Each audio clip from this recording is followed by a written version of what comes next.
أهلا بكم من جديد في حلقة جديدة من شخبطة من كتاب. معادنا النهاردة مع كتاب مميز جدا، كتاب بيقدم لك منهج وخطوات دقيقة جدا للارتقاء بحياتك في كل مجال من مجالات حياتك المختلفة. كتاب العادات الذرية. استراتيجية المدرب ده كانت بتعتمد على فكرة تراكم المكاسب الصغيرة جدا. فكك كل مكونات اللعبة، كل مكون على حدة، وبدأ يعمل تحسينات صغيرة جدا بنسبة 1% في كل مكون من مكونات اللعبة، وفي النهاية بيجمع كل المكونات مرة تانية مع بعض.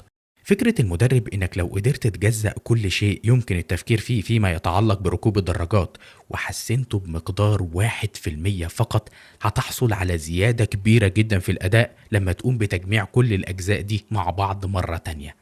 وبدأ فعلا المدرب في إجراء تعديلات بسيطة جدا ممكن اللاعبين المحترفين في رياضة سباق الدراجات ما بياخدوش بالهم منها. بالنسبة للشخص العادي تبدو إن ملهاش علاقة خالص بالرياضة أو إنها عديمة القيمة.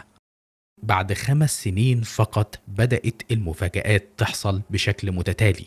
الفريق البريطاني لسباق الدراجات اتحول تماما.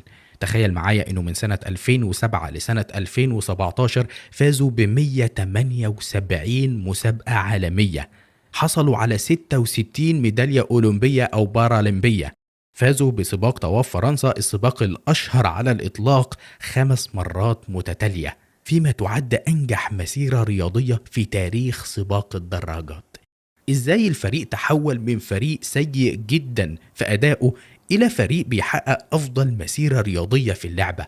إزاي قدروا يتحولوا لأبطال اللعبة نتيجة تغيرات بسيطة جدا تبدو من الوهلة الأولى وكأنها مش هتؤدي لإحداث أي فارق، أو إنها هتؤدي لإحداث فارق ضئيل جدا على أفضل تقدير؟ السر يا صديقي في تراكم العادات.